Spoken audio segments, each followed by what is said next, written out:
جنائن معلقة. أنا أنس السومري، واليوم راح أسولف لكم عن فيلم جنائن معلقة. مبدئيا نقدر نقول أول عمل سينمائي عراقي يعرض بالمسابقة الرسمية بمهرجان البندقية السينمائي الدولي، وينال جائزة البيئة الأولى تقديرا لمعالجة الموضوعات المتعلقة بالبيئة. الفيلم يسولف قصة الأخوين أسعد وطه اللي يكسبون رزقهم من جمع البلاستيك والمعادن من مكب النفايات الأسطوري اللي يسموه جنائن المعلقة.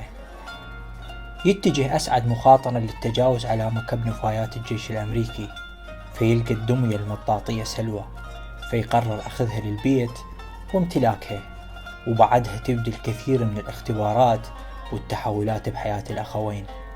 الفيلم من إخراج أحمد ياسين الدراجي، وبطولة وسام ضياء وجواد الشكرشي وعلي فرحان وحسين محمد خليل.